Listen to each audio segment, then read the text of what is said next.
Hello friends, welcome to my YouTube channel. दोस्तों, कैसे हैं आप सभी। दोस्तों, आशा करते हैं आप सभी अच्छे होंगे। दोस्तों, आज हम लोग टॉपिक में बात करने वाले हैं रीजनिंग का प्रैक्टिस सेट। तो चलिए दोस्तों, वीडियो को स्टार्ट करते हैं। वीडियो को स्टार्ट करने से पहले दोस्तों एक छोटा सा रिक्वेस्ट है कि अगर आप चैनल पर नए होंगे तो चैनल को सब्सक्राइब कर लीजिएगा। लेटेस्ट वीडियो देखने के लिए दोस्तों ऑल पर क्लिक कर लीजिएगा। आज का जो पहला प्रश्न है दोस्तों मोस्ट इम्पोर्टेंट है, थोड़ा ध्यान से समझने का प्रयास करिएगा। करा निम्न आकृति में आयत किसको दर्शाती है दोस्तों? पुरुष को, त्रिभुज नौकरी पेशा को, और वृत्त इंजीनियरों को प्रदर्शित करता है। ठीक, तो आकृति में उस क्षेत्र को बताइए जो बेरोजगार पुरुष और इंजीनियर को प्रदर्शित करता है। देखिए दोस्तों, यूपी पुलिस 2009 में पूछा हुआ प्रश्न है, बहुत ज़्यादा इंपॉर्टेंट प्रश्न है। पहले आपको समझना होगा दोस्तों कि आयत को कौन दर्शा रहा है, यानी पुरुष। पुरुष में जो होगा, यानी जो पुरुष होगा दोस्तों वो आयत को दर्शा रहा है। यानी पुरुष में कौन कौन है दोस्तों? तो 4 है, 3 है और 1 है। यहाँ पर देखिए 4 है, 3 है और 1 है, ये पुरुष को दर्शा रहा है। ठीक, फिर बोल रहा है दोस्तों त्रिभुज नौकरी और पेशा को दर्शा रहा है। तो नौकरी और पेशा में कौन आ जाएगा दोस्तों? 1 है, 6 है और यहाँ पर 5 है। जरा ध्यान से देखिएगा दोस्तों, त्रिभुज में जो 1 भी है, 6 है और 5 है, यानी ये किसको दर्शा रहा है दोस्तों? नौकरी को दर्शा रहा है और पेशा को दर्शा रहा है। ठीक है, तो वृत्त बोल रहा है दोस्तों, वृत्त इंजीनियर को प्रदर्शित करता है। ये जो वृत्त है वो इंजीनियर को प्रदर्शित करता है। तो वृत्त में दोस्तों क्या क्या मिल रहा है? 3 है, 2 है, 1 भी है और 6 भी है। ठीक है, ये वृत्त में मिल रहा है। तो पूछ क्या रहा है दोस्तों? आपसे पूछ रहा है बेरोजगार पुरुष। ठीक है, पुरुष पूछ रहा है। तो पुरुष में दोस्तों कौन होगा? पुरुष में 4, 3, 1 होगा। इंजीनियर भी हो, यानी इंजीनियर भी दर्शाता हो। तो देखिए दोस्तों, अगर ध्यान से देखिएगा तो पुरुष में 4 है, 3 है, 1 है, और इंजीनियर में 3 है, 2 है, 1 है, 6 है। समझ रहे बात को, क्योंकि वृत्त इंजीनियर को दर्शा रहा है। और 1, 6, 5 ये क्या है दोस्तों? ये नौकरी और पेशा को दर्शा रहा है। तो आपसे पूछ रहा है कि बेरोजगार यानी नौकरी पेशा न करने वाला हो, और पुरुष भी हो, वो पुरुष भी हो और इंजीनियर भी हो।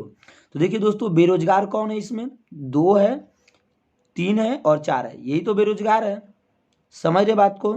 2 है, यहाँ पर ध्यान से देखिए, 2, 3 और 4 ये क्या? बेरोजगार है। समझ रहे बात को? लेकिन कह रहा है कि इंजीनियर भी होना चाहिए। तो इंजीनियर कौन है दोस्तों? तो इंजीनियर 2 है और 3 है। समझ रहे? लेकिन बोल रहा है कि पुरुष भी होना चाहिए। क्या बोल रहा है? पुरुष भी होना चाहिए। तो पुरुष में क्या है? 4, 3, 1 है।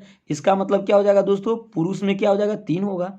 तो आपका आंसर हो जाएगा B is the right answer, 3। उम्मीद करते हैं दोस्तों आप लोग मेरी बातों को अच्छे से समझ गए होंगे। प्रश्न नंबर 2 पर चलते हैं, थोड़ा मोस्ट इंपोर्टेंट है, ध्यान समझने का प्रयास करिएगा। कह रहा है दोस्तों पीओ को 3 लिखा, तो यस आई को क्या लिखेगा? ठीक है, जिस तरह से पीओ को 3 लिखा है, ठीक उसी तरह से आपको यस आई को सोचकर बताना है दोस्तों कि क्या लिखा जाएगा। पहले दोस्तों आपको समझना होगा पी और ओ का अल्फाबेट क्या होता है। ठीक है, तो पी का अल्फाबेट होता है 16 और ओ का अल्फाबेट क्या होता है दोस्तों? 15 होता है। अगर दोनों अल्फाबेटों का अगर हम योग कर लें तो कितना मिल जाएगा? तो 15 में 16 जोड़ेंगे तो 31 मिल जाएगा। समझ रहे हैं? लेकिन आपको लाना कितना दोस्तों? 3 लाना है। तो इसमें 31 को क्या करते हैं दोस्तों? इकाई और दहाई में गुणा कर लेते हैं तो 3 आ जाएगा। तो 3 में 1 का गुणा करेंगे तो 3 होगा। समझ रहे बात को? यहाँ पर जबकि दे रखी है, उसी तरह से दोस्तों एसआई का करेंगे। यस का अल्फाबेट क्या होता है? यस का अल्फाबेट 19 होता है। आई का अल्फाबेट क्या होता है दोस्तों? 9 होता है। दोनों अल्फाबेटों का क्या करेंगे? योग करेंगे। 9 और 19 जोड़ेंगे, तो 9 और 19 जोड़ देंगे तो कितना हो जाएगा दोस्तों? 28 हो जाएगा। समझ रहे हैं? अब इसके इकाई और दहाई का गुणा कर देंगे दोस्तों, तो 2 गुणे 8 कर देंगे। 8 में 2 का गुणा करेंगे तो 8 दूना के क्या हो जाएगा? 16 हो जाएगा।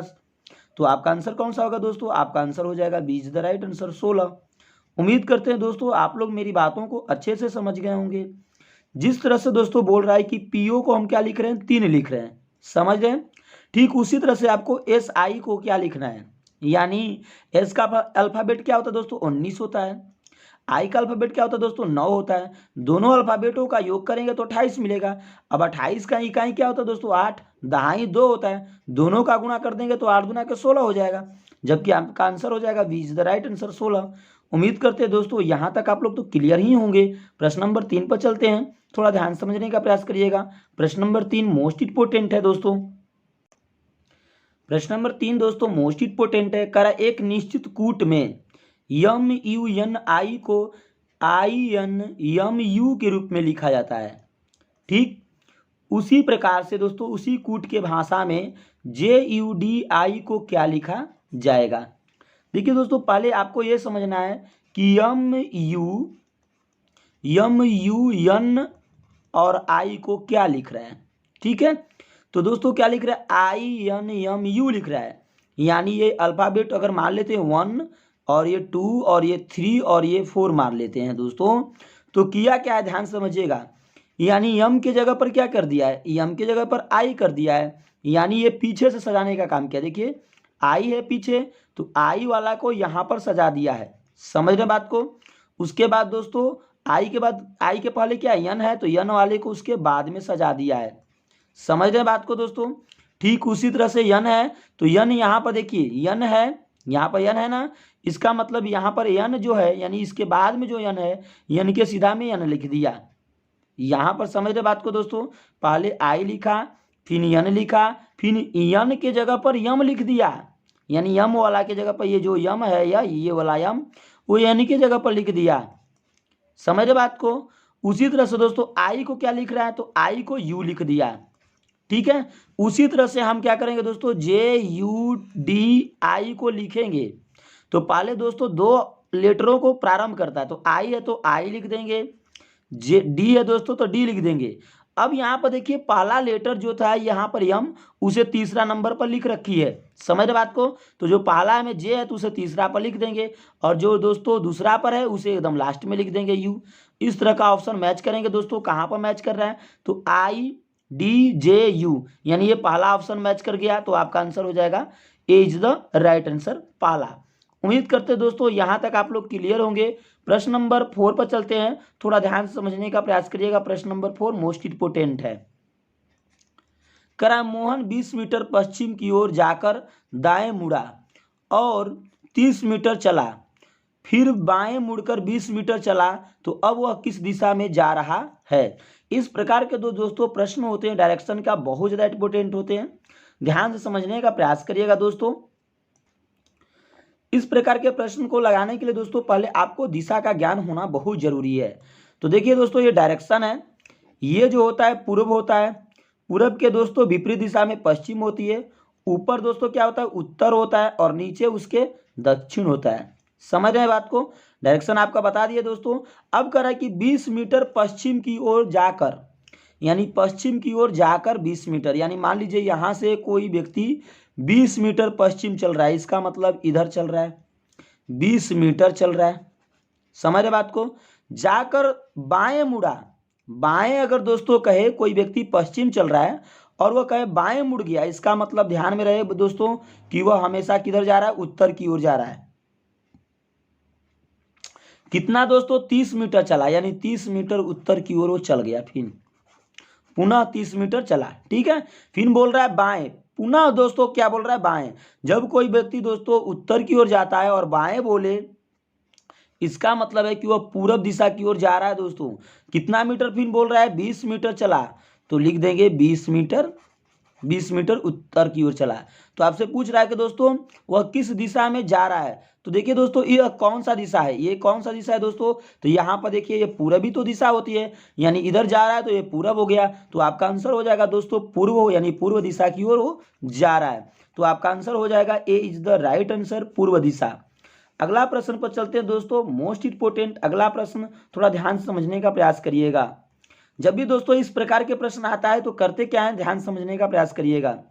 पहले आपको डायरेक्शन का ज्ञान होना चाहिए दोस्तों। बोल रहा है कि 20 मीटर पश्चिम की ओर, तो ये देखिए 20 मीटर पहले पश्चिम की ओर चला, समझ रहे बात को। अगर दोस्तों कोई व्यक्ति पश्चिम की ओर चल रहा है और कहे कि हम दाएं मुड़ेंगे, क्या बोल रहा है दाएं मुड़े, इसका मतलब है कि दोस्तों वह किधर जा रहा है उत्तर की ओर जाना चाह रहा है, किधर उत्तर की ओर। तो उत्तर की ओर दोस्तों कितना चल रहा है 30 मीटर बोल रहा है, तो 30 मीटर लिख देंगे उत्तर की ओर चला। फिर बोल रहा है दोस्तों पुनः, फिर यानी फिर क्या मतलब पुनः, यानी क्या मुड़ गया दोस्तों, दाएं मुड़ गया। दाएं का मतलब जब कोई व्यक्ति दोस्तों उत्तर की ओर जाता है और कहे दाएं मुड़ रहे हैं, इसका मतलब है कि वह दोस्तों किधर मुड़ रहा है, पूरब की ओर। तो आपसे पूछ क्या रहा है दोस्तों कि वह किस दिशा में जा रहा है, यही तो आपसे पूछ रहा है, यानी आपका डायरेक्शन पूछ रहा है। तो दोस्तों ये कौन सा दिशा हो जाएगा, पूर्व। क्या हो जाएगा, पूर्व आपका। तो आपका आंसर हो जाएगा ए इज द राइट आंसर, पूर्व दिशा। अगला प्रश्न पर चलते हैं दोस्तों। प्रश्न नंबर 5 मोस्ट इंपोर्टेंट है, थोड़ा ध्यान समझने का प्रयास करिएगा। करा ए का अर्थ धन है, यानी ए को दोस्तों प्लस लिख रहा है, ए को क्या लिख रहा है, प्लस। फिर बोल रहा है बी को माइनस, यानी बी को ऋण लिख रहा है, तो ऋण का मतलब ही होता है माइनस। सी का अर्थ गुणा है, दोस्तों सी को क्या लिख रहा है, गुणा। डी का अर्थ भाग है, यानी डी जहां पर है दोस्तों तो उसे क्या लिख रहा है, भाग लिख रहा है। तो फिर बोल रहा है कि 18 सी 14 ए 6 बी 16 डी है ना, 4 का मान क्या होगा, नहीं इतना का मान पूछ रहा है क्या होगा। तो दोस्तों पहले आपको समझना होगा 18 है। अब यहाँ पर देखिए दोस्तों क्या दे रखी है, सी दे रखी है। तो सी का अर्थ क्या है, गुणा, तो लिख देंगे 18 गुणे 14। अब यहाँ पर दोस्तों क्या दे रखी है, ए दे रखी है। ए का अर्थ क्या है, प्लस, तो लिख देंगे +6। ठीक है। अब यहाँ पर देखिए दोस्तों क्या दिया है, बी दिया है। तो बी का अर्थ क्या है, घटाव है, तो लिख देंगे घटाव 16। अब यहाँ पर डी दे रखी है, तो डी का अर्थ है भागा, तो लिख देंगे भागा 4। अब इसको कटाएंगे दोस्तों, भागा देंगे तो 4 का, तो 4 चौके 16।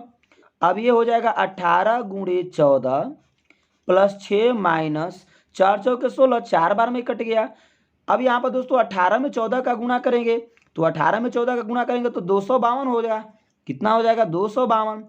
+6 है तो +6 -4 कर लेंगे, 6 में से 4 घटा लेंगे तो क्या हो जाएगा दोस्तों, यहाँ पर 252 है तो 252 रहेगा, 6 में से 4 घटाएंगे तो 2 होगा। अब दोनों को जोड़ देंगे तो हो जाएगा 254। क्या हो जाएगा दोस्तों, 254। तो आपका आंसर कौन सा होगा, आपका आंसर हो जाएगा B is the right answer, 254। उम्मीद करते हैं दोस्तों आप लोग मेरी बातों को अच्छे से समझ गए होंगे। जब भी दोस्तों इस प्रकार के प्रश्न आते हैं तो करते क्या है, आपको समझना होता है कि दोस्तों ए को क्या लिख रहा है। तो ए को लिख रहा है धन, तो लिख लेंगे दोस्तों ए को धन लिख रहा है। बी को क्या लिख रहा है दोस्तों, ऋण लिख रहा है, तो लिख लेंगे बी को ऋण। सी का अर्थ दोस्तों क्या लिख रहा है, गुणा, तो लिख लेंगे गुणा। डी का अर्थ होता है दोस्तों भागा लिख रहा है, तो भागा लिख लेंगे। अब यहाँ पर दोस्तों 18 दे रखी है तो 18 गुणे, अब यहाँ पर सी दे रखी है तो सी का अर्थ ही गुणा है, तो लिखा देंगे गुणा दोस्तों 18 गुणे 14। अब यहाँ पर देखिए ए देखिए, ए का अर्थ क्या है, प्लस, तो लिख देंगे +6 है तो 6 लिख देंगे। अब यहाँ पर बी है तो बी का अर्थ क्या है दोस्तों, माइनस, तो माइनस लिख देंगे 16। डी का अर्थ क्या है दोस्तों, भागा, तो भागा लिख देंगे। 4 से कटाएंगे, 4 चौके 16, 4 बार में कट गया। अब 18 में 14 का गुणा करेंगे तो 252 होगा, +6 हो जाएगा। अब दोस्तों 4 चौके 16 बार में कटा तो 4 जो बचा, अब इसको 6 में से घटा लेंगे तो क्या हो जाएगा, 2 हो जाएगा। तो हो जाएगा 252 + 2। अब 252 + 2 को करेंगे तो क्या हो जाएगा, 254 हो जाएगा। तो आपका आंसर हो जाएगा B is the right answer, 254। उम्मीद करते हैं दोस्तों यहाँ तक आप लोग मेरी बातों को अच्छे से समझ गए होंगे। प्रश्न नंबर दोस्तों 6 पर चलते हैं, मोस्ट इंपोर्टेंट है, थोड़ा ध्यान समझने का प्रयास करिएगा। प्रश्न नंबर दोस्तों 6 है, मोस्ट इंपोर्टेंट, थोड़ा ध्यान समझने का प्रयास करिएगा। करा दोस्तों सभी चिड़िया क्या है, फल है, और कुछ फल सब्जी है। तो दोस्तों निष्कर्ष में दिया है कुछ चिड़िया सब्जी है तो कुछ सब्जी फल है। देखिए दोस्तों आपको ये समझना होगा कि सभी चिड़िया फल है। देखिए दोस्तों सभी जो चिड़िया है वो क्या है, फल है। इसका मतलब कि जो चिड़िया है दोस्तों वो क्या है, सभी चिड़िया वो फल है, यानी ये चिड़िया हो गई दोस्तों, और ये सभी क्या है, फल है। तो फल हो जाएगा, बाहर से फल कर लेंगे, समझ रहे हैं दोस्तों, फल है। फिर पूछ क्या रहा है दोस्तों, कह रहा है कि कुछ जो फल है वो सब्जी है, यानी कुछ फल, केवल फल दोस्तों। तो कुछ जो फल है ये फल हो गया, पूरा भाग ये फल है, तो फल का कुछ भाग क्या है दोस्तों, सब्जी है, तो लिख देंगे सब्जी। क्या लिख देंगे दोस्तों, सब्जी। समझ रहे बात को। तो कह रहा है कि कुछ भाग सब्जी है तो लिख देंगे सब्जी। तो कह रहा है कि दोस्तों कुछ चिड़िया जो है सब्जी है, कुछ क्या चिड़िया जो है सब्जी हो सकती है, नहीं दोस्तों, कैसे नहीं, क्योंकि देखिए चिड़िया जो है अंदर है, यानी चिड़िया जो है दोस्तों फल कहला सकती है, यानी कुछ फल जो है, यानी कुछ सब्जी जो फल होगी। हाँ ये तो बात सही है। इसका मतलब है दोस्तों कि निष्कर्ष जो 2 है, यानी निष्कर्ष जो 2 है दोस्तों वो क्या करता है, अनुसरण करता है। निष्कर्ष 2 अनुसरण करता है, लेकिन क्या निष्कर्ष 1 अनुसरण कर रहा है? क्या कुछ चिड़िया सब्जी हो सकती है? नहीं दोस्तों, कभी नहीं हो सकती, क्योंकि कुछ चिड़िया सब्जी बोल रहा है। यहाँ पर देखिए दोस्तों, चिड़िया जो है अंदर है ना, तो क्या वो सब्जी में मतलब सब्जी की भाग कटी है? इसमें नहीं कटी है। इसका मतलब कि कुछ सब्जी चिड़िया नहीं हो सकती। इसका मतलब है कि अनुसरण जो निष्कर्ष 1 जो है अनुसरण नहीं करता है। क्या निष्कर्ष 2 और 1 दोनों करता है? बिल्कुल नहीं दोस्तों, 2 और 1 दोनों नहीं कर रहा है। इनमें से कोई नहीं, ये भी तो नहीं होगा दोस्तों। इसका मतलब हो जाएगा आपका answer A is the right answer. निष्कर्ष है ना 2 है जो अनुसरण करता है, यानी कुछ सब्जी जो है दोस्तों वह फल हो सकता है। जबकि यहाँ पर मैंने डायग्राम आपको बना रखी है दोस्तों, तो आपका आंसर क्या हो जाएगा, ए इज द राइट आंसर। निष्कर्ष 2 अनुसरण करता है। अगला प्रश्न पर चलते हैं दोस्तों, प्रश्न नंबर 7। थोड़ा ध्यान समझने का प्रयास करिएगा।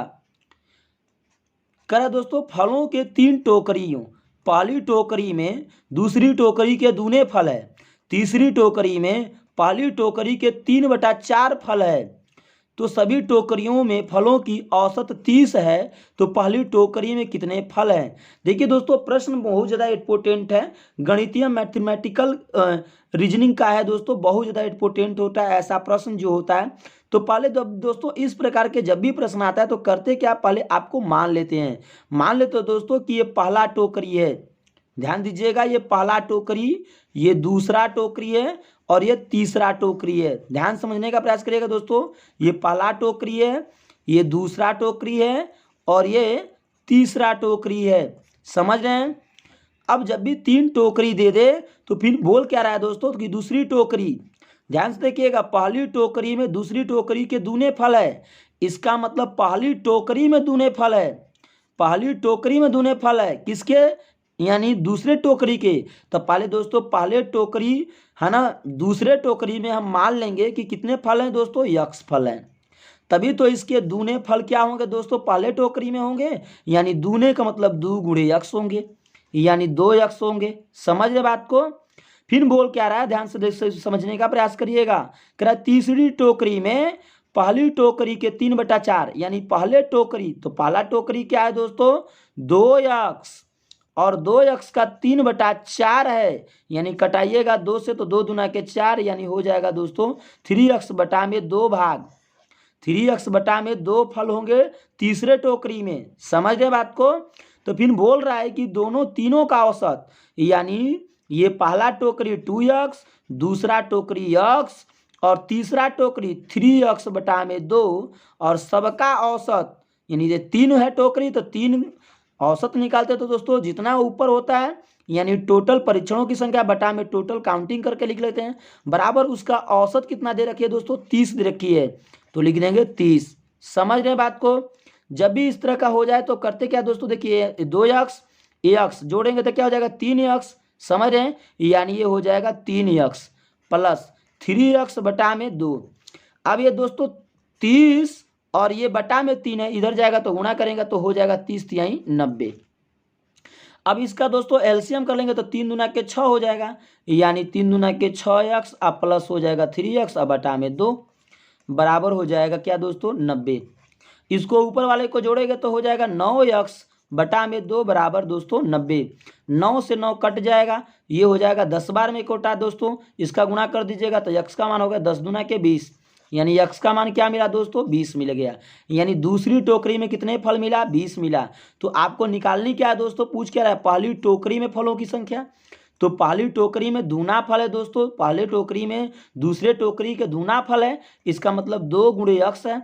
x का मान अभी पता चला 20, तो 2 गुणे 20 कर देंगे तो दूना हो जाएगा, 20 दूना का क्या हो जाता है दोस्तों 40, यानी पहले टोकरी में कितने फल है 40, तो आपका आंसर हो जाएगा सी इज द राइट आंसर 40। उम्मीद करते हैं दोस्तों यहाँ तक आप लोग मेरी बातों को अच्छे से समझ गए होंगे। प्रश्न नंबर दोस्तों 8 पर चलते हैं, मोस्ट इंपोर्टेंट है, थोड़ा ध्यान से समझने का प्रयास करिएगा। प्रश्न नंबर दोस्तों 8 है, मोस्ट इंपोर्टेंट, थोड़ा ध्यान समझिएगा। कराए सुमित का स्थान अपने कक्षा में ऊपर से 31वां है, यानी ऊपर से 31वां और नीचे से दोस्तों 18वां है, तो कक्षा में कुल कितने विद्यार्थी हैं।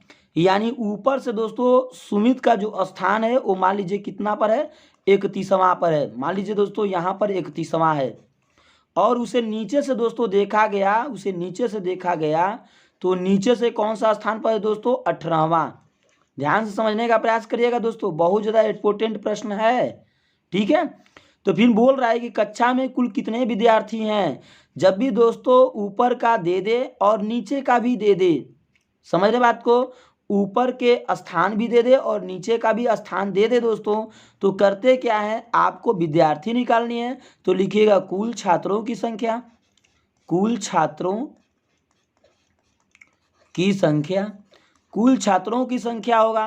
तो कुल छात्रों की संख्या क्या होगा दोस्तों, तो 31 है तो 31, अब प्लस 18 है नीचे से तो 18 प्लस कर लेंगे, समझ बात को। और दोस्तों एक माइनस कर लेंगे, क्यों, क्योंकि वहां पर जो 31वां पर होगा वहीं पर तो 18वां होगा नीचे से, यानी उस वाले को काउंटिंग नहीं करेंगे हम, समझ रहे बात को। तो 31 में 18 जोड़ लेंगे तो क्या हो जाएगा दोस्तों, 49 हो जाएगा। और 49 में 1 घटा लेंगे तो क्या हो जाएगा दोस्तों, 49 में 1 घटाएंगे तो हो जाएगा 48। कितना हो जाएगा, 48 हो जाएगा। तो आपका आंसर कौन सा होगा दोस्तों, आपका आंसर हो जाएगा D is the right answer, 48। उम्मीद करते हैं दोस्तों यहाँ तक आप लोग मेरी बातों को अच्छे से समझ गए होंगे। बात समझ में आवे दोस्तों तो एक प्यारा सा लाइक करिएगा, चैनल को सब्सक्राइब कर लीजिएगा दोस्तों, लेटेस्ट वीडियो देखने के लिए ऑल पर क्लिक कर लीजिएगा। मिलते हैं दोस्तों नेक्स्ट वीडियो में एक नई वीडियो के साथ। जय हिंद दोस्तों।